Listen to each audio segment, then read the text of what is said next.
नमस्कार, मैं हूं संजीव श्रीवास्तव। आप देख रहे हैं 4 PM न्यूज नेटवर्क। हिंदू मुस्लिम की गूंज पूरे देश में है और भारतीय जनता पार्टी शासित राज्यों के मुख्यमंत्रियों में तो हिंदुओं की पैरोकारी की जंग छिड़ी हुई है। कौन मुस्लिमों को या इस्लाम को बेफिजूल नीचा दिखा सकता है, कौन हिंदू धर्म या हिंदू धर्मावलंबियों का पक्ष ले सकता है, इस होड़ में असम, उत्तर प्रदेश और कई और सूबों के साथ साथ मध्य प्रदेश राज्य भी पीछे नहीं है। मध्य प्रदेश के मुख्यमंत्री मोहन यादव इस उधेड़बुन में है कि वे जो राज्य हैं हिंदू मुस्लिम करने वाले भारतीय जनता पार्टी शासित राज्य और उनके मुख्यमंत्री, उनसे आगे कैसे निकला जाए। मोहन यादव प्रधानमंत्री नरेंद्र मोदी और केंद्रीय गृह मंत्री अमित शाह के प्रिय पात्रों में शुमार हैं, तो बेशक वे इस जो उनको एक कहीं ना कहीं प्रिविलेज प्राप्त है, उसमें ये जो पक्ष है, ये पोर्शन है, उस पर कैसे आगे निकला जाए, इसकी कोई रीटेक, इसका कोई मौका मोहन यादव छोड़ना नहीं चाहते हैं। अभी जो उज्जैन का विश्व प्रसिद्ध ज्योतिर्लिंग है, उस ज्योतिर्लिंग से जुड़ा एक विवाद सुर्खियों में है, बेहद सुर्खियों में। इसकी गूंज पूरे देश में हो रही है और ये जो उज्जैन का विश्व प्रसिद्ध ज्योतिर्लिंग है, हिंदुस्तान में जो ज्योतिर्लिंग है उनमें से एक बहुत ऐसा ज्योतिर्लिंग है जहां विश्व भर से जो धर्मावलंबी हैं वो यहाँ आते हैं। और ये जो उज्जैन है, ये शहर स्वयं मुख्यमंत्री मोहन यादव का अपना शहर है, गृह शहर है उनका। यहीं से वे विधायक हैं और राज्य के मुख्यमंत्री तो हैं ही। तो ये जो गूंज हो रही है जिस विवाद की, वो गूंज है शाही शब्द को लेकर। दरअसल जो महाकाल हैं, कालों के काल महाकाल, उनकी सावन और भादो में जो सोमवार होते हैं उनमें यात्रा निकाली जाती है और इसका समापन जो भादो का पहला सोमवार होता है तब होता है। तो ऐसे ही जब ये शुरुआत हुई और सोमवार आया तो उसके पहले ये शाही शब्द को लेकर एक विवाद पैदा हो गया, विवाद खड़ा हो गया। और ये विवाद इसलिए खड़ा हुआ, पैदा हुआ कि जो सनातनी हैं, यानी जो साधु संत कथाकार महात्मा, इनकी ओर से आवाज उठी कि ये जो शाही शब्द है, ये शाही शब्द बोध कराता है कि ये कहीं ना कहीं इसमें इस्लाम की गंध आ रही है, इसमें कहीं गुलामी छुपी हुई है। और ये फारसी शब्द है मूलतः, तो ये उसका जो इस्लाम से जुड़ जाना लाजमी है अपने आप में, इसमें कोई ऐसा नहीं है। तो जैसे ही अवसर मिला और ये बात उठी, तो बात उठते ही एक विवाद पैदा हो गया और विवाद थमा नहीं है, विवाद चल रहा है। हम आपको बता दें कि जो महाकाल की जो शाही सवारी है, शाही सवारी, शाही यात्रा, ये 1100 सालों से निकाली जा रही है। 1100 साल, 11 शताब्दियां हो गई हैं। और ये जो शाही सवारी है, इस सवारी में मुस्लिम धर्मावलंबी शामिल होते रहे हैं, आज भी होते हैं। और जब उज्जैन की बात आती है, उज्जैन एक ऐसी पवित्र नगरी है, ऐसा ज्योतिर्लिंग है जहां बहुत अवसरों पर बार बार नजर आता है कि बहुत सारे जो सेलिब्रिटीज हैं, ऐसे तो और भी लोग आते हैं, चूंकि सेलिब्रिटीज होते हैं तो वह नजर में, निगाह में आ जाया करते हैं। मुस्लिम समाज से आने वाले या और भी ऐसे कुछ समाज हैं जिनकी आस्था यहाँ इस ज्योतिर्लिंग पर होती है, वे चले आते हैं, मत्था टेकते हैं। तो ऐसे जो सेलिब्रिटीज हैं, वो भले ही मुस्लिम हो या और भी अन्य धर्मों से हों, तो उनके साथ मंदिर के जो पुजारी हैं, महंत हैं, उनकी तस्वीरें खिंचती हैं, छपती हैं। और जो मीडिया होता है, मीडिया भी ऐसी खबरों को बड़ी प्रमुखता से दिखाता है, चाहे वो प्रिंट मीडिया हो, इलेक्ट्रॉनिक मीडिया हो, छपती हैं। प्रिंट मीडिया में इलेक्ट्रॉनिक मीडिया दिखाता है। और अब तो सोशल मीडिया का जमाना है, तो कुछ भी छुपता नहीं है, तत्काल सामने आता है और सब कुछ जग जाहिर हो जाता है। तो बात वही कि जो ये बेफिजूल के विवाद की बात होती है कि जैसे ही हिंदू मुस्लिम हो, इस्लाम और सनातन का मसला हो तो सक्रियता बढ़ जाती है। जो हिंदुत्व के पैरोकार, सनातन धर्म के पैरोकार, हिंदुओं के पैरोकार, और इसमें तो मैंने कहा ना कि अभी होड़ छिड़ी हुई है। असम के मुख्यमंत्री हेमंत बिस्वा शर्मा के मुस्लिम विरोधी बयान, यूपी के चीफ मिनिस्टर योगी आदित्यनाथ, बटोगे तो कटोगे, ऐसे बयान। और मध्य प्रदेश के मुख्यमंत्री भी, जैसे मैंने कहा, पीछे नहीं है। उन्होंने कहा था कि हिंदुस्तान में रहना है तो रामकृष्ण की जय कहना होगा, यानी अवसर मिले और उसको हाथ से जाने नहीं देना। तो ये जो विवाद है, इस विवाद में मैंने जैसे बताया कि बीते 2-3 दिनों से मध्य प्रदेश में एक इसकी गूंज और अब देश भर में हो रही है। हर मीडिया में इसकी चर्चा है, लोगों की जुबान पर है कि क्या हो क्या रहा है।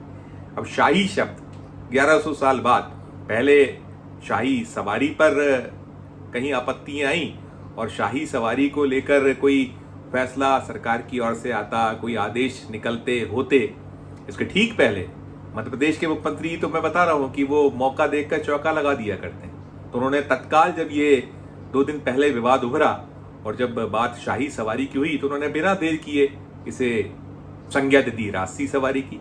और जब उन्होंने राजसी सवारी कहा तो जो विरोध करने वाले हैं, असंतोष प्रकट करने वाले हैं, जिन्हें वो शाही शब्द में से कहीं इस्लाम या गुलामी की गंध आ रही थी, अब वो कह रहे हैं कि नहीं, राजसी शब्द भी उपयुक्त नहीं है। ये राजसी जो है कहीं ना कहीं सामंत शाही का बोध कराता है।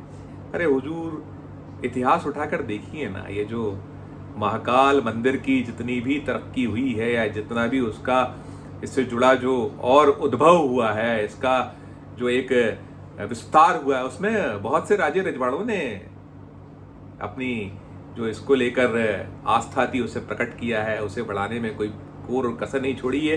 तो ये विवाद है, ये जो कहा जाता है कि फिजूल का विवाद। और शाही सवारी के बाद आपत्ति अब शाही स्नान को लेकर भी उठने लगी। शाही स्नान, सिंहस्थ, जो उज्जैन का प्रसिद्ध सिंहस्थ हर 12 साल में होता है, उसे लेकर आपत्तियां हो रही कि अब ये जो शाही स्नान है, विश्व भर में विख्यात है शाही स्नान। इसमें जो साधु संत आते हैं, इसकी एक अलग छटा होती है। इसको देखने, इसको कैमरों में कैद करने के लिए दुनिया भर के छायाकार आते हैं, मीडिया आता है, और पूरे के पूरे सिंहस्थ में शामिल होने के लिए जो इसको मानते हैं तो वो लालायित रहते हैं, सब कुछ है। लेकिन ये जो विवाद को एक जन्म देना है, विवाद खड़े करना है, शायद भारतीय जनता पार्टी की फितरत में हो गया, आदत बन चुकी है कि कैसे विवादों को जन्म दिया जाए। मोहन यादव ने किनारा किया था। एक बड़ा दिलचस्प सवाल क्या हुआ इस पूरे घटनाक्रम के दौरान, जो मध्य प्रदेश सरकार का जनसंपर्क महकमा है, ये जो हाल ही में बीते 2 दिन पहले जब ये मसला खड़ा हुआ, उसके ठीक पहले, मांग उठने या विवाद पैदा होने के 1 दिन पहले, जनसंपर्क महकमे के उज्जैन दफ्तर ने बड़े ठाट बाट से शाही सवारी सरकारी प्रेस नोट में जारी किया।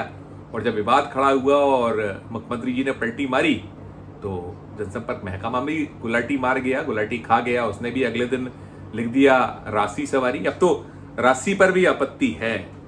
तो फिलहाल तो अब ये हो रहा है कि जो मध्य प्रदेश की सरकार है, वो जो तमाम विवाद है उस सब के बीच एक ऐसे शब्द की खोजबीन में जुट गई है, लग गई है कि जो शाही सवारी का रिप्लेसमेंट हो सके, और रिप्लेसमेंट भी ऐसा कि जो इस पूरे विवाद के पटाक्षेप में एक ऐसा बोध कराए, एक ऐसा एहसास कराए, सनातन या सनातनी हैं, हिंदू धर्मावलंबी हैं, वो जीत गए हैं।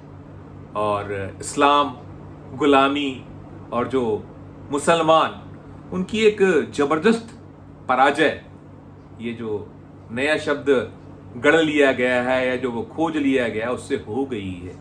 कल्पना कीजिए, बहुत गम है जमाने में जो ये भारतीय जनता पार्टी या जो सनातन की रट लगाते हैं, हिंदू मुस्लिम करते हैं, इनकी जो बुद्धि निरपेक्षता है बुद्धि निरपेक्षता आपको एक अजीब सा शब्द लग रहा होगा, ये मेरा अपना इजाद किया शब्द है। बुद्धि निरपेक्षता यानी मूर्खता, महामूर्खता। वो कहीं मैं उसको तंज के तौर पर कहा करता हूं, तो वही बात मैं करूंगा कि अब यही सब कोशिश हो रही है कि कैसे इस पूरे मामले का पटाक्षेप हो। और सबके बीच में ये भी ज़रूर स्मरण कराना चाहूँगा, जो चाहे प्रधानमंत्री नरेंद्र मोदी जी हों, केंद्रीय गृह मंत्री अमित शाह साहब हों, या जो असम के मुख्यमंत्री, या फिर उत्तर प्रदेश के चीफ मिनिस्टर, मध्य प्रदेश के मुख्यमंत्री जी, और ऐसे भाजपा के जो शासक हैं जो ऐसे विवाद पैदा करते हैं, चाहे वो राष्ट्रीय स्वयंसेवक संघ के प्रमुख मोहन भागवत साहब हों या उनके और नीचे के जो मातहत हैं वो हों। अभी वक्त देश में या देश को जो एक कमर तोड़ महंगाई है उससे मुक्ति दिलाने की है, राहत देने की है, एक जबरदस्त बेरोजगारी को दूर करने की जरूरत है। इतने इतने इतने मसले हैं कि यदि उस पर ध्यान दिया जाएगा तो ये जो ऐसे विवाद साथ नहीं देने वाले हैं, साथ वही कुछ देगा जो मैं कह रहा हूं। ऐसे बहुत सारे विषय हैं जो आम जन उसके जीवन से जुड़े हैं, गरीबी मिटाने की बात, गरीबी हटाने की बात, उस सब पर फोकस कीजिएगा तो याद रखा जाएगा। हालांकि ये सब कहना कोई आप यही कहेंगे दर्शक पर कि क्या मूर्खतापूर्ण बात मैं कर रहा हूं, बुद्धि निरपेक्षता की बात कर रहा हूं, इनसे ऐसी उम्मीद कैसे की जाए, क्योंकि प्रधानमंत्री तो स्वयं ही कपड़ों के रंग से जानने की बात करते हैं। वो कहते हैं कि मुसलमान भैंस खोल के ले जाएंगे, मुसलमान क्या क्या कुछ नहीं कहते हैं, मुजरे की बात वे करते हैं। तो जब वे करेंगे तो शायद नीचे यही कुछ होगा, एक होड़ मचेगी, दौड़ लगेगी। लेकिन फिर कहूंगा, कम से कम मोहन यादव से कह ही सकता हूं कि वे अपने स्तर पर कुछ ऐसा करें, क्योंकि अभी बहुत वक्त नहीं हुआ उन्हें। 2023 दिसंबर में ही उन्हें यह मुख्यमंत्री पद मिला है। तो जब वक्त मिलता है, मौका मिलता है, तो अपने आप को किसी दूसरे तरीके से भी स्थापित करने का प्रयास कीजिए। ये सब साथ देता नहीं है। याद कीजिए ना आप मामा शिवराज सिंह चौहान जी को, जब उनकी कुर्सी गई थी तो कैसे तिलमिलाए थे, क्या क्या बोलते थे वो। जब उनको केंद्र सरकार से तवज्जो नहीं मिलती थी, मोदी शाह उन्हें घास नहीं डालते थे, तो क्या कुछ कहा करते थे। उनका वो चर्चित बयान कि जब कुर्सी नहीं रहती है तो वैसा ही हो जाता है, बैनर पोस्टरों से फोटो गायब हो जाते हैं, नाम लेवा नहीं बचता है, ऐसा लगता है जैसे मानो गधे के सिर से सिंह गायब हो गए हो। तो मोहन जी, माननीय मुख्यमंत्री जी, आपको भले ही वरदान प्राप्त है, वो जो 2 गुजराती बंधु देश चला रहे हैं उनसे उनका स्नेह प्राप्त है आपको। साथ साथ कुछ ऐसा कीजिए कि एक अपनी अलग पहचान बनाने का प्रयास कीजिए। ऐसा कुछ कर डालिए कि प्रदेशवासी आपको ये सिर्फ बंटवारे के लिए याद ना करें, आपको कुछ अच्छे कामों के लिए भी याद किया जाए।